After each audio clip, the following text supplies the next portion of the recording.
we the ones who late. Now family, we the ones who gotta delegate. Get that money and the power, never be fake. Stick to cosign for 3. What did he say? Create jobs, support our own. Educate the same and buy back your home. Got 3 degrees, triple 10. 3 PhDs, now we on the CNN.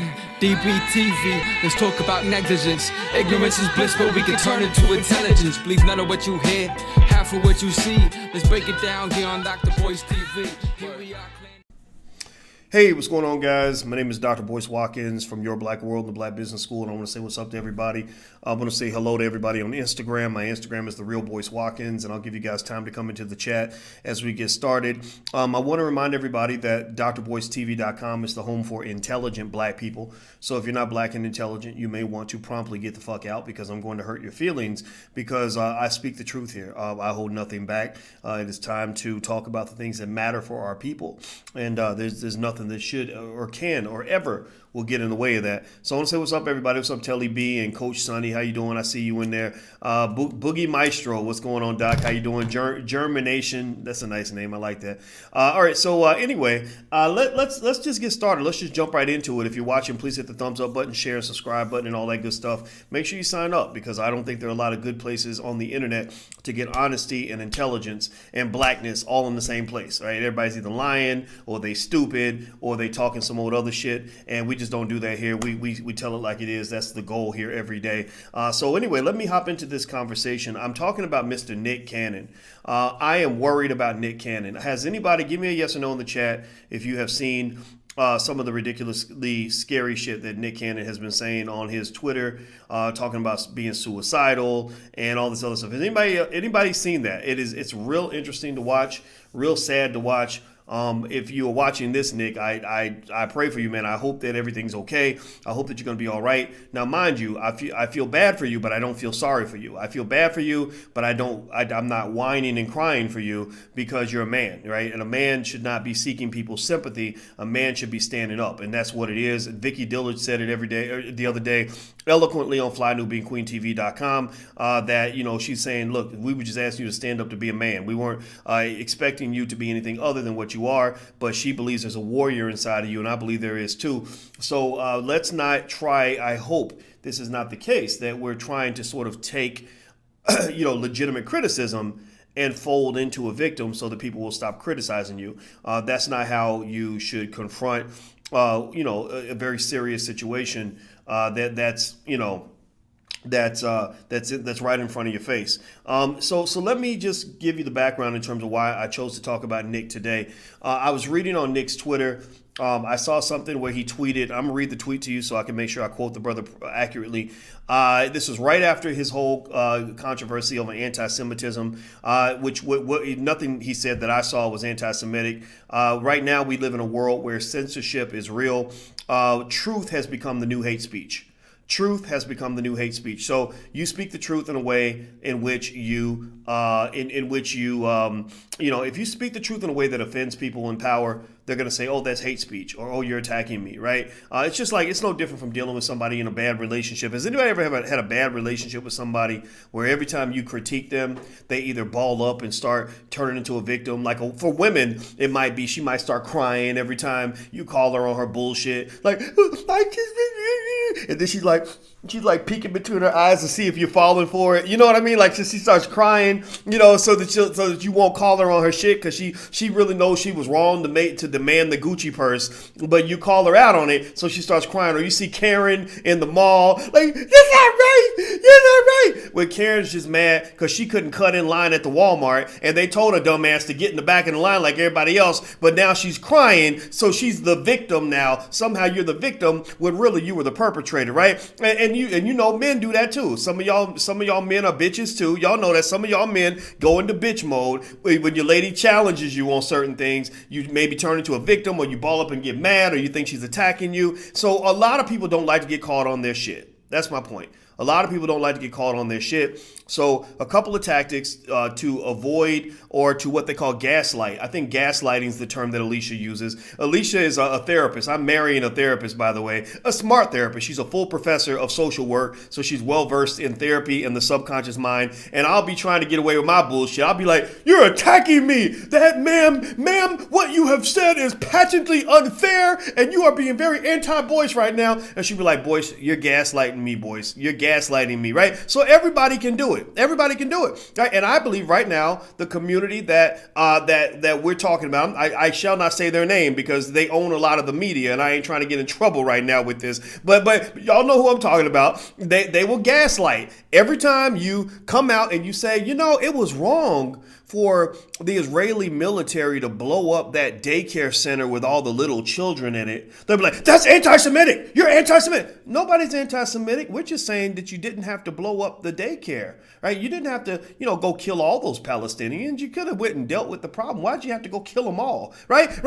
That's anti-Semitic, right? Gaslighting. Now, I believe, again, just like the rest of us get tempted to do, I think that if with all this talk on Twitter, I hope it's not the case. I hope it's not the case that Nick is gaslighting, that Nick is, falling into this victim circle, like, oh, now I'm sad. My community turned on me. They nobody turned on you, Nick. People just saying, hey, we're just demanding consistency here. We're like, hey, wait, people got excited. They said, oh, he's talking big shit and his bank account's matching, right? People got behind you, right? People got behind you and they're following you. And then next thing you know, you're driving the bus off the bridge. Right? Next thing you know, we think you're driving us off the plantation and you're pulling right up into Massa's driveway. Like, okay, kids, come on, get out. Let's go inside Massa's house. And we're like, you ever do that when your parents would tell you that you're going to like Disneyland or to Kings Island or to go swimming, and then they pull up at church or some shit, or you pull up somewhere where you don't want to go. You're going to grandma's. I don't want to go to grandma's house right now. I thought we was going swimming, right? That's what Nick did.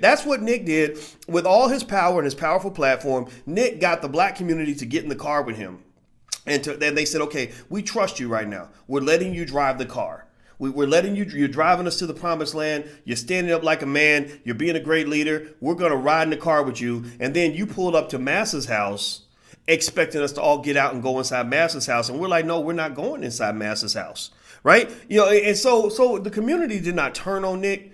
Nick will always get love in the black community. Black people are loving human beings. We love everybody. Even y'all grew up learning how to love slave masters. Like, seriously, like that's how crazy half of us are, right? We love people like George Washington who wanted to lynch and kill and rape black women and chase black slaves down until they were dead, right? So we can love everybody, especially Nick Cannon, right? People are gonna challenge Nick, but I don't think Nick's gonna go places in the black community and not get love. But black people are growing up. We're becoming more politically mature. We're becoming more hip to the game. We're becoming a little bit more socioeconomically and sociopolitically sophisticated. Why is that? Well, because the internet has created avenues where smartasses like me who can come out and say, let me explain the game to y'all, right? You got your teachers right here online. I have a PhD, right? I can break the game down in certain ways. And there are other people that can do this. And Minister Farrakhan is out there now. He can break the game down so then black folks don't fall for the okie doke. Because remember, if this were 30 years ago, you wouldn't be hearing from me. 30 years ago, you wouldn't be hearing as much from a Farrakhan because they blocked him out of the media, right? So you'd be falling for the okie doke because your master would be controlling what you think, right? So that's what Nick is seeing. And if Nick watches this, that's what's going on, man. Don't nobody hate you. And I think Nick knows this. Nick is a smart man. He ain't that naive. So anyway, let me keep going. Hit the thumbs up button, by the way. Please hit the thumbs up button and make sure you subscribe. If you haven't subscribed, please do that. So I'm reading, I was reading on Nick's Twitter, just some very disturbing language. He says something like, y'all can have this planet, I'm out. That almost sounds suicidal. What does it mean that you're going to another planet? Are you hanging out with Elon Musk? Did he build a rocket ship that we don't know about and you're going to Mars?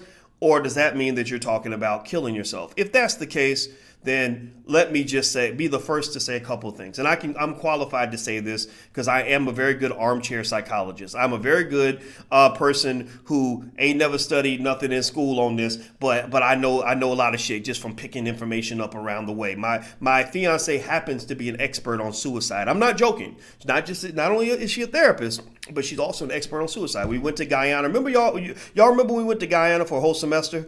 The reason we were in Guyana is because Guyana has had a suicide problem since Jim Jones got all the black people to drink the Kool-Aid back in the day. And they brought her to Guyana to help them deal with their suicide issue. So I have heard a lot about suicide. So let me tell you a couple little facts that I know about suicide. Number one, you shouldn't do it. Okay, we know, right? That's easy, right? It's a permanent solution to a temporary problem most of the time. Now, if you are suicidal, it could be partly genetic. A lot of us don't know that a lot of suicidal tendencies actually can be transferred from parent to child. So if you're feeling that ever, then just trust me. Do you trust me? Give me a yes or no in the chat if you at least trust some of what I'm saying. Do you trust me? Give me a yes or no. If you trust me, then please trust me when I say that those are not normal feelings. You should not be feeling that way. You need to go to see somebody so you can get some therapy and some medication and maybe some perspective so that you can see things in a way that is going to keep you from believing that ending your life is a solution to your problem. Okay, so that's what. So everybody's out here, and I say this with complete sincerity because I've had people email me and tell me that the one guy emailed me. I swear to God, he emailed me and told me that he was sitting on the toilet with a knife that he was about to stab in his stomach, and the phone dropped and my video started, and it happened to be a motivational conversation I was having, and he said that conversation kept him from killing himself. And I said, oh my God, I can't believe this happened. And that let me know that that the words we share are important and powerful. And I'm so appreciative to have the chance to save this young man's life. And I just want everybody out there to know, like, no matter what you're going through, no matter how dark the world seems, it ain't never as dark as you think it is, and you can come through this. Okay, so that's the first thing. So if Nick is feeling this way, if Nick is truly feeling suicidal, Twitter ain't the place to work it all out. Twitter is not a therapy platform. That is not a platform where you're supposed to just get it all out and let the whole world in on everything you're feeling deep down. Twitter, it might be a place to start, but it should not finish there, right? You got to go see somebody, talk to somebody, but don't think the black community is responsible for how you're feeling right now. The black community did nothing wrong. We did nothing wrong to Nick Cannon by challenging him on what he did. And this idea that he's sort of talking about being suicidal is a bit problematic because one, it leaves me concerned about him. I hope this brother does not kill himself. But then number two, I'm going to tell you another little secret about suicide that I have learned from Alicia. I wish she was here to confirm this, but most people who talk about suicide don't actually do it. A lot of people who talk about it are using it to get sympathy and attention. Most people who really want to kill themselves, that's who you got to watch. The people you got to watch when it comes to suicide are the people who don't say shit because they already decided it's going to happen. I don't even want anybody to know because if I tell you, you might intervene and block me from achieving my goal, which is to make sure that I really do leave this planet, right? So announcing it to 4.8 or maybe it's 4.9 million followers on Twitter, that right there says that there's something more to this than just I really truly want to do this, right? And that's just me being honest about that. I hope I didn't sound insensitive when I say that, but that's just what I observe, and that's my thought here. Now, the other part here too is so when Nick is talking about talking this very sad suicidal talk. He's talking about a guy named Ryan Bowers. I never heard about Ryan Bowers, but it looked like he was one of Nick's artists under, I guess, a label Nick had. I didn't know Nick had a label, but he does a little bit of everything. He's a smart guy. So it still looks like apparently he had a record label. I remember he was trying to rap against Eminem or something, which usually if you try to rap against Eminem, you're not going to win. Eminem is a very good rapper. He's crazy. He's weird, but he's a good rapper. And he was writing this long note basically saying that Ryan Bowers had the courage to do something he wished that he had the courage to do, right? Now, without me judging whether or not, I told you, brother to brother, I don't think that that should be your goal, to have enough courage to kill yourself. You got too much to live for. I would say that man to man. But what I will also say, voice to community, is this. The fact that Nick is talking like this probably insinuates that again, I did a video the other day on drboystv.com explaining why your celebrities should not be your black leaders. The fact that Nick is talking this way right there tells you that he might not be stable enough psychologically to be a significant leadership force in the black community. You know, I know that you like you like black celebrities because they have big followers on Instagram. You like black celebrities because you've seen them on TV. You like black celebrities because they have big money. You like black celebrities because white people love them and they hate you. But I'm just telling you, most of these celebrities, unfortunately, many of them are just not in a place mentally where they are truly prepared to pay all the full prices that come with being truly black in America unapologetically all the time.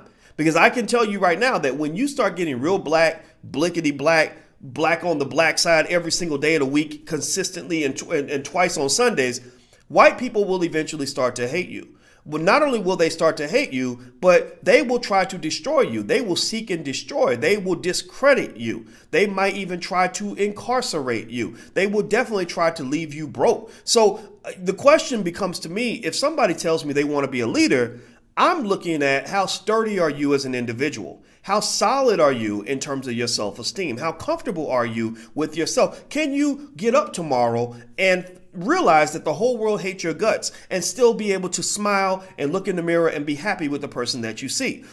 I don't know a lot of celebrities who are in that place. I definitely know that while if you look at the talk of great leaders in history like Martin and Malcolm, for example, and many of the others, or in Harriet Tubman, people like that, you saw that they were willing to die for what they believed in, right? But they weren't suicidal. They were even willing, some of them were willing to kill for what they believed in, but they weren't suicidal. So they might have been homicidal if necessary, but they weren't suicidal, right? So I think that at the end of the day, you know, the fact that he's speaking this way further confirms to me that he wasn't really about that. He wasn't ready for that life yet. I think that he can. And again, I go back to, I think that all this could have been avoided if he simply just not done that, not even went there in that conversation with Griff. Professor Griff is a heavy guy. Professor Griff has paid prices to be who he is and where he's at. He's been alienated from spaces because he's been, you know, deeply committed to being who he is. So when you decide to go and have that conversation, it's almost like if you say that you're a Crip, and the other Crips get in the car and say, we're about to go ride on somebody and we need you to be ready to pull that trigger, you got to think twice before you decide to get in that car. Because once you get in that car, then you're in a situation that you can't really necessarily back out of. So I think that with Nick, once he decided to get in that car with the black community, once he decided to just get that blickety black, because you can be black, like you got, you know, lightweight blackness, you've got medium weight blackness, and then you got heavyweight blackness, right? He could have done medium weight or lightweight, but unfortunately, sometimes we want to go heavyweight when that's not really made, that's not a fit for you, right? It's like, for example, I'm going to be a married man soon. There's certain things that I can do with my friends, and there's certain things I just can't do. There's some situations where I might have to say, you know what, man, y'all going to go to the club. I got to go home. Right. And it doesn't make me less of a man. It just means that I understand my lane and I know that the situations I want to be in and the ones I don't want to be in, the things I can do and the things I cannot do. Right. So when you are married to the game, when you are married to Hollywood, when you're married to that community out there, out west, when you're married to that community that values things like LGBT rights over black people, when you're married to a community where drugs and orgies is kind of the way of life, right? When you're married to a community where, you know, where saying things that are even remotely considered anti-Semitic will get you fired, you can't go into certain spaces in the black community and still maintain your connection to the original community to which you swore allegiance, right? So that's what I would say on Nick. The next thing I would say, two more points I want to make on this, because I come in here with a purpose to talk to you guys. I didn't come in here just to ramble. I saw Diddy sent Nick to Madonna's manager for advice or for counseling. Madonna's manager is a white guy. I think, you know, he's of that community. You know what I'm talking about. I'm trying not to say it too much because I think Mark Zuckerberg owns Facebook and I don't want to piss nobody off. And that's where he got his counseling. And I think that says a lot about, now if that's the case, again, maybe there's more to it, but if that's the case, that really speaks to you in terms of what you're dealing with, right? why wouldn't Diddy send Nick to Farrakhan for counseling, right? Farrakhan is an excellent counselor. I have sat with Minister Farrakhan, me and him for 2 hours in a room talking. It was the best conversation I ever had in my life. It was therapeutic. It was inspirational. The wisdom was extraordinary. I asked him questions about how to deal with certain dilemmas. I said, how do you deal with people that just hate your guts no matter what you say and what you do? And he taught me about dealing with your critics and how to deal with your critics. And that was amazing. There are many, many celebrities who get counseling from the minister. Many of them get counseling in a way that's out of the public eye because they don't want people to know that they call the minister. But the minister gets a lot of respect and he deserves all that respect. So I'm just trying to figure out, why did he send him to this white guy for counseling in a situation where his black identity is really the thing that's under duress, right? Because the thing is that your counselor, your therapist will in many cases, will either encourage you to stay strong or they will encourage you to stay weak, right? They will encourage you to double down or they will encourage you to throw in your chips, right? Because in this situation, in Nick's situation, let's keep it 100. There really is no universally right or wrong decision. There is no like, oh, this is definitely right. This is definitely wrong. I know you might feel that way because most of y'all are black. For us, the decision's simple, right? We know what the decision should be. It's stay black all the time, blickety black, no matter what, right? But that's not the universally correct decision. Maybe, there are pros and cons to every decision, right? Being black comes with a huge cost. It comes with a huge price that you must pay, and you must be willing to pay that price. Some people are not. That's why they go in a different direction. But then, deciding to go and cater to Hollywood is going to be something that comes with rewards, but it's going to come with a cost, right? So I think that who you choose to get counseling from, who you choose to get your guidance from, says a lot about your initial proclivities in the first place. What do I mean by that? How I go about solving a problem speaks a lot about what my solution's gonna be from the jump. So for example, if you give me the same damn situation, you tell me a little kid is being beaten up at school every day, and you say, well, how should you solve that problem? And let's say one person is a liberal, the other one's a conservative, right? Well, maybe the liberal has one solution and the conservative has a different solution, right? Doesn't mean the solutions are bad or good. It just means that they're different. They're coming from different perspectives. So the perspective by which I choose to solve a problem speaks volumes about what my ultimate solution is going to be. Right. So if Nick is going to get counseling from people who tell him that, yes, absolutely, Nick, that was anti-Semitic. Yeah, Nick, I think the best route is to apologize. Yeah, Nick, that money's more important than anything else in the world. Ain't none of these Negroes going to pay your bills. Then that's going to cause him to go further in that direction, because Nick is a guy who, like many of us, is conflicted. He's got the devil and the angel on his shoulder. Right. So you think about a man. Imagine a man who's got the devil and the angel on his shoulder. Right. He's got his woman on this side, and that's telling him to be a good boy and to not do anything that he's not supposed to do. Then he's got the devil on the other side that's saying, there's this pretty girl over here and you can go do this and nobody will know or whatever, right? So if he has a friend who's a married man who says, hey man, I know it's tempting, I understand it, but that's not going to really benefit your relationship. So you need to go in that direction, right? But then he might have another friend who tells him something completely different. That's why the types of friends you choose to have in your circle will determine which side of you will emerge, right? If I'm hanging around my ratchet friends, the ratchet voice might come out. If I'm hanging around my intelligent friends, the intelligent voice might come out, right? So for Nick, he's got all kinds of friends. He's got his blickety black friends on this side, and he's got his maybe white Jewish friends or Hollywood friends on the other side.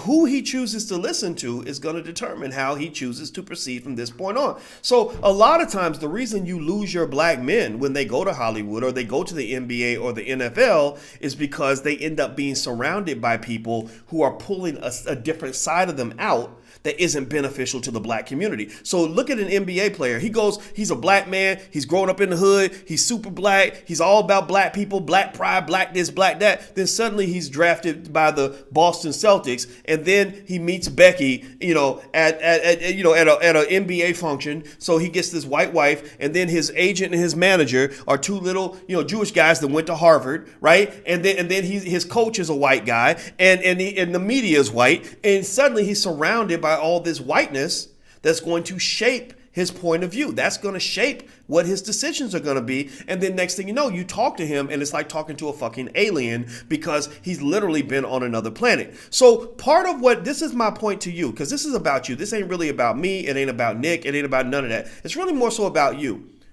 If you want to make sure that the right side of who you are always emerges, if you make a decision like, look, I'm a free black man, then me deciding to be a free black man means I must approach every decision I make as a free black man. Me deciding to be a free black man means that before decisions are made, I must make a choice that the people that I even seek counsel from are going to be other free black people. If I'm not going to go to a slave to learn how to be better at being free, because if I'm a free man who's listening to slaves, then I'm going to be conflicted, confused, all over the place, looking crazy because I'm not going to be able to maintain a consistent standard. Right. So I would almost say to Nick, like, choose who the fuck you are, man. Seriously, what are you going to be? What you can't be everything to everybody. You can't. What are you going to be? Pick a side, pick a version of Nick Cannon that you believe in the most and double down on that shit and marry that life and be that guy all the time and stick with it. That's the key thing. I don't really care what kind of person you are at the end of the day, one way or the other. I don't care what your views are. I'm a big believer in freedom of speech, by the way. I think all this censorship is going to come back to bite us in the ass. Just be clear. This talk about, well, we want to stop hate speech. Guess what? Next thing you know, they'll be shutting your ass down for hate speech too because you simply pointed out something that was true. So do not go along. If you want my 2 cents, I will tell you this. I'm not going to tell you what to do. I'm going to tell you what I'm doing. I don't support any sort of censorship whatsoever. If somebody wants to call me the N-word, then guess what? You call me the N-word, I'm going to call you a cracker, right? You say something derogatory about black people, I'm going to say something derogatory about you. I'm not going to fold up into a whining little bitch and start crying and say, oh my God, you called me the N-word, it hurt my feelings, it's just not right. I'm not built that way. I don't think a competitor is built that way because what happens is that when you start allowing people to censor your enemies, eventually they will start censoring you too. Be clear about that. So here's one last point I want to make about Hollywood. This is one thing that came to mind when I was looking at what Nick is going through. And again, I want to make it 100% clear. I wish him well. I hope he's okay. If anybody knows Nick, tell him Boyce Watkins is not his enemy. If he ever called me on the phone, I would talk to him with love and respect. And I would not in any way bash him on any level. I do not think Nick is a bad guy. I just don't like his decision. Right now, it's really me talking to a little brother and saying, come on, man, grow some nuts, man. Like get you reattach your balls, man. We need you with your balls intact, right? So that's what I would do. That's the most pressure I put on me. It wouldn't be to say he's a bad person. But the last point I'll make is this: Has anybody else noticed how many black men go to Hollywood and end up going crazy? You know, when Nick was talking suicidal, that's what came to mind. I started thinking about all the black men I've seen go to LA. You know, remember, you've been dreaming about this. You've been dreaming about being a star. Everybody grows up wanting to be famous and all that. They go to Hollywood and they lose their damn mind. I'm thinking about Martin Lawrence. Remember when Martin Lawrence was running up and down the street butt naked, cussing people out, holding a gun or something crazy, right? I'm thinking about Dave Chappelle, who, you know, just walked away from $50 million because they were driving him crazy.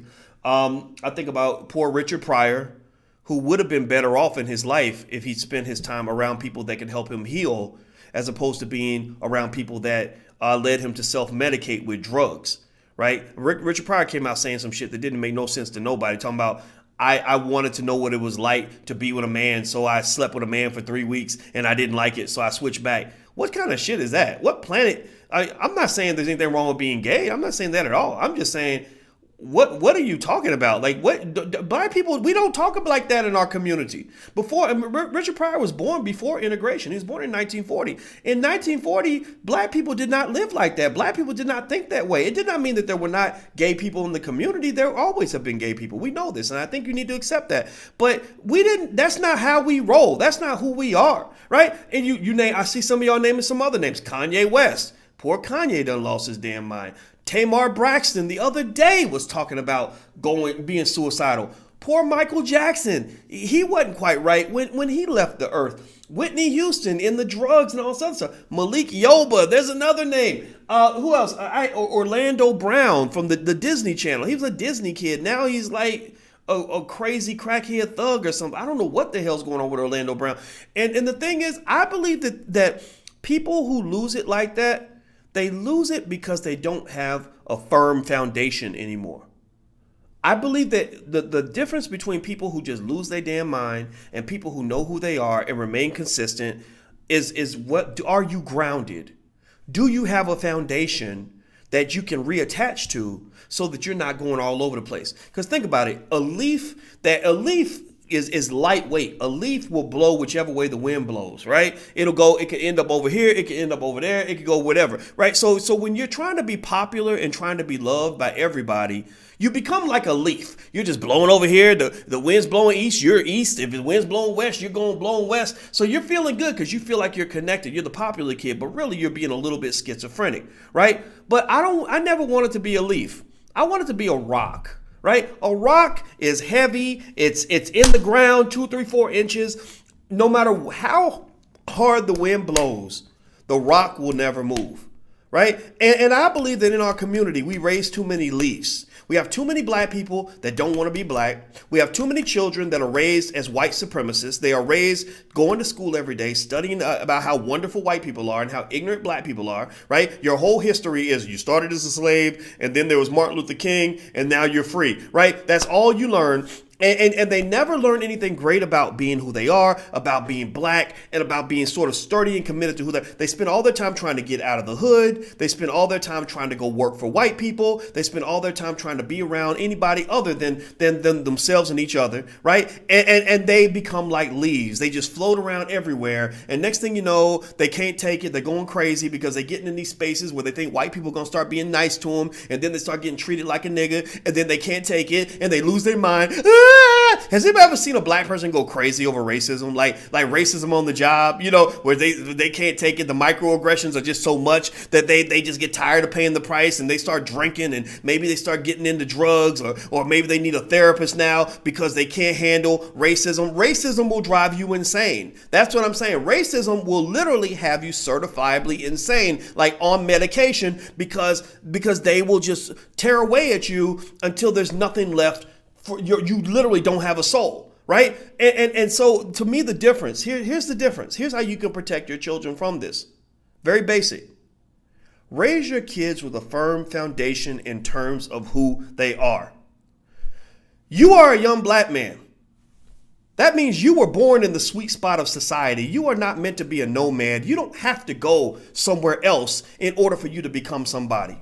Right? We're not doing the default case in this house that you're just born a Negro until a white man makes you something special, until they start decorating you with accolades and labels and you're wearing Gucci. And now I'm somebody because I'm wearing Gucci and I went to Harvard and I work at IBM, right? Label, right? I won a Grammy or an Oscar. Label. I need you to label me in order for me to feel like I'm somebody. And if I don't have these labels, I feel naked and I feel worthless. No, I think the opposite should be true.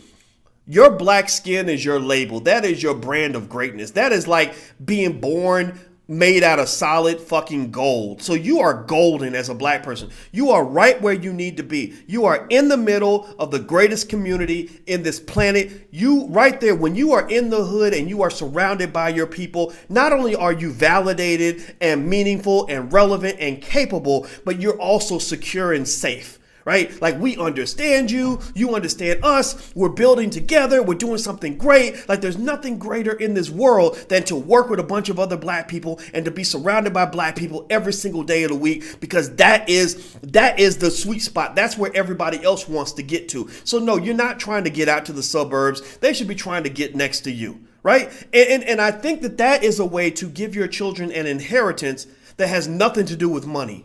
right? You're giving them an inheritance that has nothing to do with how many digits are in their bank account. The inheritance you give them is the greatness that comes with being black. And if a child grows up with that, like if they grow up with that beautiful inheritance that says, I ain't got to go nowhere to be somebody. I already am somebody. I ain't got to please or impress nobody to be somebody. I am somebody because I'm black. I don't need your validations. You can keep your awards. I don't even care enough about you to even criticize you because I already know that I'm in the place to be, right? I don't want to go mainstream because I am the stream. I've carved out the stream. This is my stream, right? And I'm telling you this, I'm telling you the joy of this because this is what I feel every day. This is what I feel every day. And it took time for me to get there because I too was born a slave like many of you. I too was born as a white supremacist. I was a little black boy in Kentucky. I left Kentucky at the age of 18 for the same reasons Muhammad Ali left at the age of 18. I said, I got to get out of here. This is too much. I can't take this racism. It's driving me crazy. And then over time, after spending years chasing the golden goose and spending many years chasing the labels, spending many years chasing the accolades, chasing the acceptance, I eventually realized, like, wait a minute, I am special. I am brilliant. I am somebody. I'm damn handsome. I'm smart as shit. I can do anything. I'm a hardworking man. I'm a good person. I'm going to build something amazing right here so that people will want to come up and be next to me. So when I wake up every day, let me tell you what my day looks like.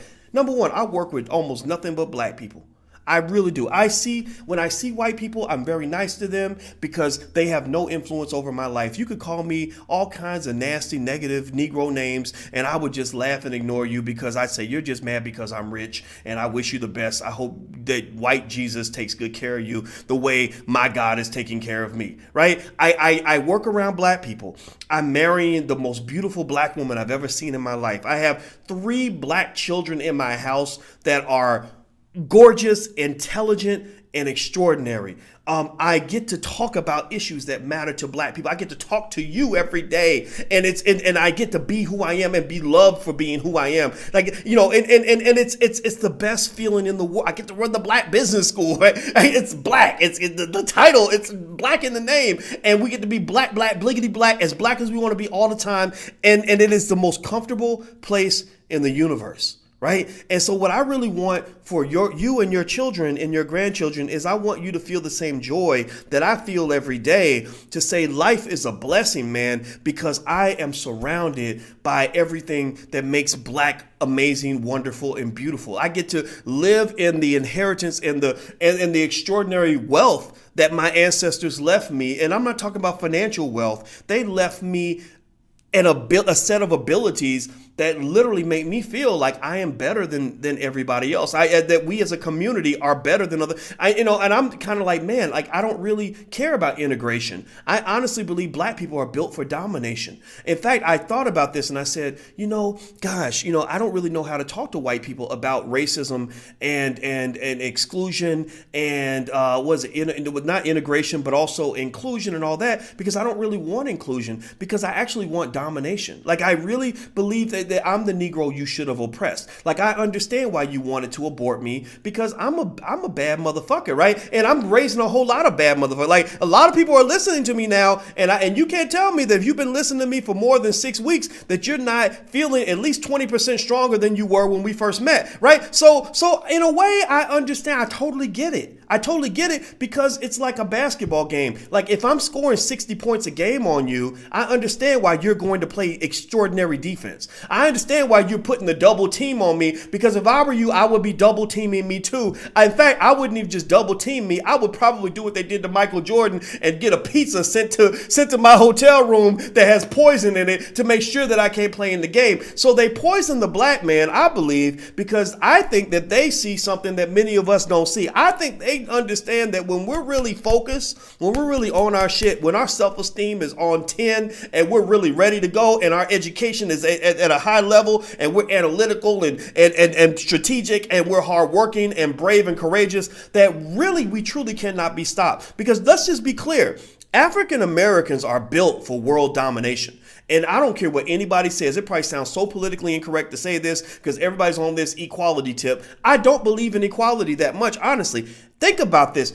I went to Ghana. I'm going to say something be done. I went to Ghana and I sat in the slave dungeon, right? And the slave dungeon is a horribly sad and depressing experience. I was there, and the rapper T.I. was there, as well as some other people, and they were showing us around this the slave dungeon, and it was very sad and it's very dark, and the floor is several inches thick, because they said that is the hardened feces of the slaves that were kept in these dungeons. That's how terrible it was. They had to live in their own feces for weeks and months at a time. Extreme heat. They turned the lights out so we could feel what they felt. It was the most terrible feeling in the world.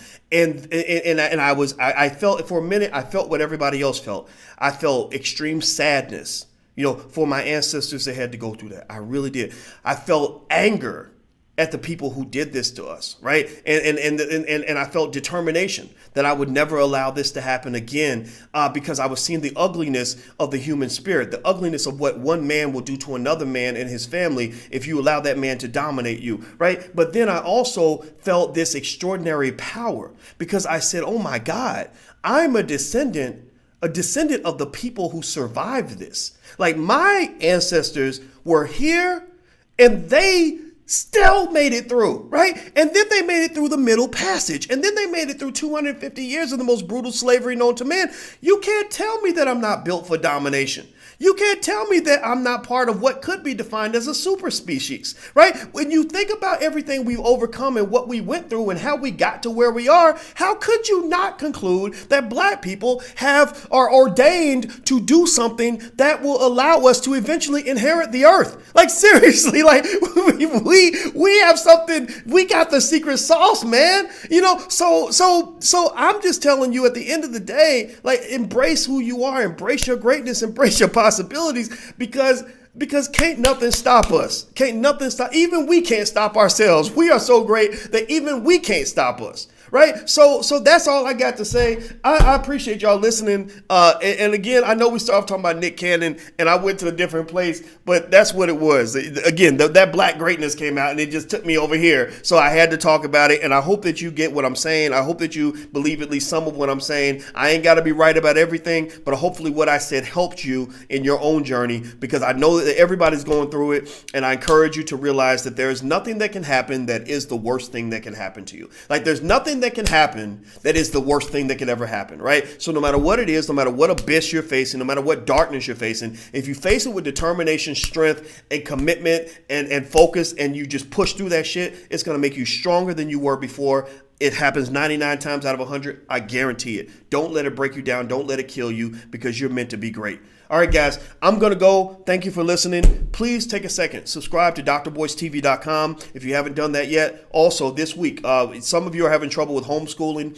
In the Black Business School, we're offering free homeschool training sessions every Thursday at noon. No Malenga Mushali Moses is doing it. Somebody please type in the URL so others can see it. It is to register. You can go to theblackHomeschoolNetwork.com. That's theblackHomeschoolNetwork.com. theblackHomeschoolNetwork.com. Number 2, we're having Black Movie Night on the 23rd. We're building a black movie industry by supporting black filmmakers. It is totally free. You can go to the next movie. We're going to show Black Friday, which is a great movie by Rick Mathis.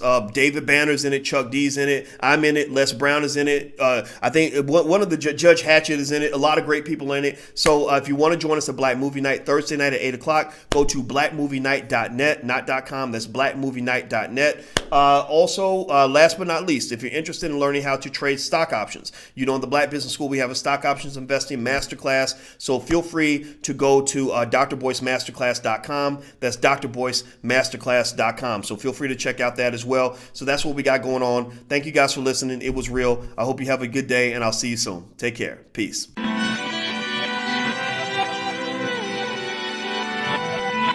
Here we are, clan the isms, cataclysm great. Our people out here struggling, trying to make it in this state. Everybody out here doing it, but we the ones who late. Now family, we the ones who gotta delegate. Get that money in the power, never be fake. Stick to cosign for 3. What did he say? Create jobs, support our own. Educate the same and buy back your home. Got 3 degrees, Triple 10, 3 PhDs, now we on the CNN.